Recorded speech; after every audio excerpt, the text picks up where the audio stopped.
Hi, everyone. My name is Summer, and I'm 19 years old. Please don't think that I'm frivolous, but I've had a lot of boyfriends during the last year. And it's not that I wasn't getting enough love.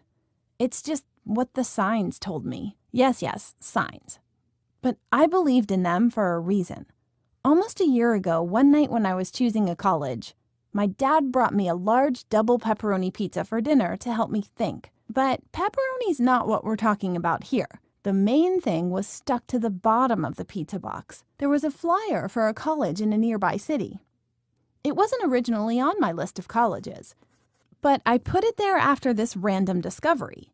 And you know what? I got a full scholarship there. I don't know what they liked particularly, my essay or the school activities I participated in, but the sign worked. And that was a fact. After that, the story of my boyfriend started. On the second day, right after checking into the dorm, I was invited to a freshman party. Naturally, I wanted to have fun away from home, so I went there. I won't tell you everything. I think you know how parties go. Most of the people started playing spin the bottle at some point in the evening. I was one of them. Everything was cool right until I had to make out with a guy who had braces. I'm not a braces hater. I just had them as well. Do you know what can happen if two people with braces kiss too enthusiastically? The braces could simply stick to each other, and that's exactly what happened. The situation was awkward. The more we tried to pull away from each other, the more people laughed at us. After calming down a little, they tried to help us get separated. But this task was trickier than pulling Excalibur out of a stone. So I got really worried at some point. But thank God there was a savior. One guy told us that students from a medical college were also having a party a couple of blocks away. And the main thing was that his friend was studying at the college to become a dentist. Obviously, we took that opportunity and went to look for this guy. I'm not exactly sure how we even got there in our condition. I guess it could be called walking. We moved like crabs sideways. If I watched something like this, I would have died laughing. But unfortunately, I was the center of events at that moment. We'd already walked a few blocks before our rescuer, apparently he was a little drunk, realized that he accidentally led us in the wrong direction. Ugh, I wanted to punch him at that moment. But thank God he pulled up Google Maps and managed to bring us to the right place on his next attempt. Our rescuer could not find his friend right away, so he asked us to wait while he went looking for him in the crowd. We sat down by the pool and tried to talk, but just as you can imagine, we really couldn't pronounce any words.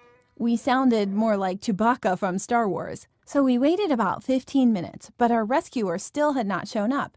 So we went to look for him. When we went deep into the crowd, still walking like crabs, we saw a dance circle.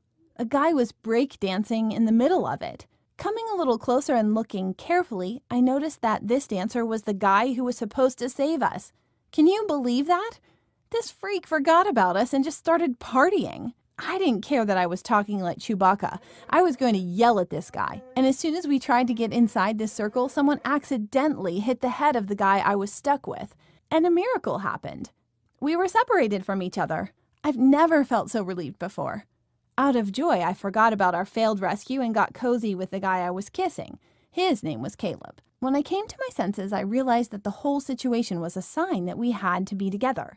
He didn't mind, so just 20 minutes after our breakup, we kissed again. More gently this time. We watched the sunrise together and we officially started dating on the next day. We spent every night in my dorm room because the roommate I was supposed to live with dropped out of college. And a replacement was never found. The first week of our relationship was great, but after that, I got another sign. I had a clear dream in which Caleb turned away from me, basically standing with his back turned to me throughout the whole dream.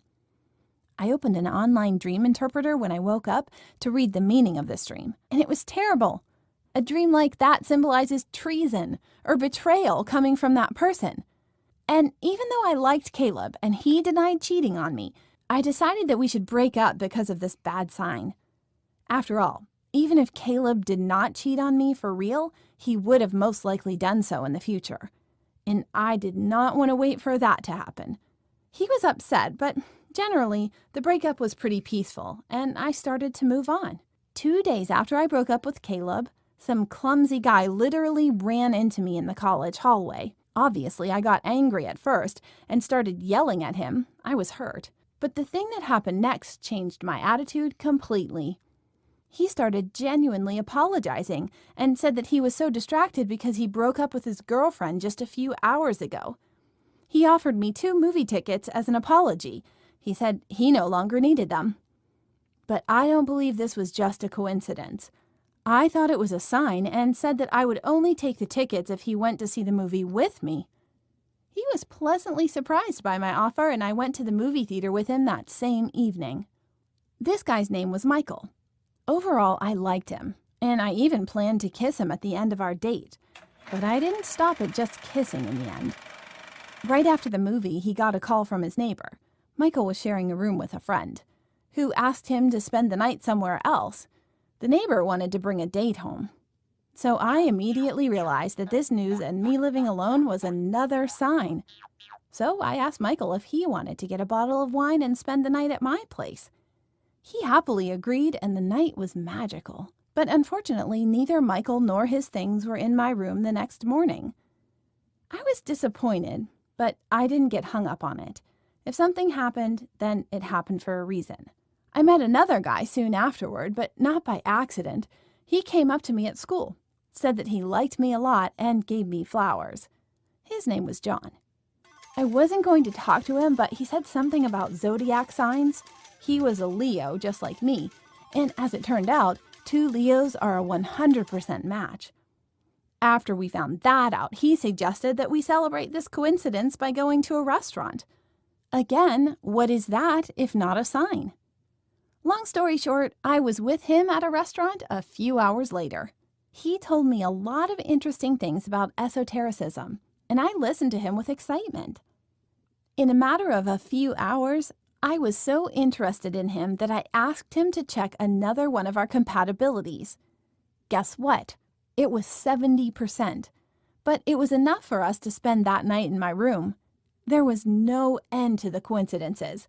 John, just like Michael, was not in my room that next morning. Then I finally realized that it was not just a coincidence. I found John's Facebook account and saw that he was friends with, attention, Michael and Caleb. This could be explained by the fact that they all went to the same college, but I had a feeling that Caleb had told both Michael and John about my fascination with signs, and they simply took advantage of it. So I needed to know for sure. I asked Caleb to meet me, saying that I got a sign that we have to get back together, just so he didn't suspect anything. He came to me just like a dog that same night, but it wasn't even close to being romantic. As soon as he came into my room, Billy, my huge classmate wrestler I paid to intimidate him, closed the door. While Caleb was scared, I tried to get him by saying that Michael told me that Caleb was the one who gave him the hint about my signs and horoscopes obsession. And here's the interesting part. Caleb said that he told Michael and John nothing. Well, I never said anything about John. Long story short, he confessed when it was clear that I got him. It turned out that he was hurt that I left him. So he told his friends how to win my heart. This was just more proof that the signs do work. Remember what the dream interpreter said? Caleb did betray me after all. After he confessed, I scared him by saying that Billy would be happy to use him as a punching bag if he ever says anything else about me to anyone. As a result, Caleb ran away with his tail between his legs, and I haven't seen him since. But this is not the end of my story. I was a little disappointed in guys, but this disappointment only lasted for about a month, until I met him, a guy named Jeff. I did not think that things like this happened, but I fell in love with him at first sight. Thank God he loved me back, and we started dating. He was better than all the guys I had dated before put together. At the same time, I was very worried about our relationship because our zodiac sign compatibility was very poor. He was a Taurus. You can Google it, but the only sign that is worse for me than a Taurus is a Gemini. So the whole month of our beautiful relationship was like I was walking on pins and needles. Then I had a bad dream again, just like with Caleb.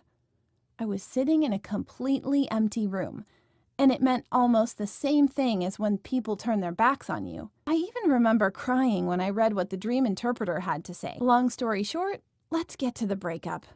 One day, I finally decided to end things with Jeff. He came to me, looked at me with his bright eyes, and kissed me, and I changed my mind.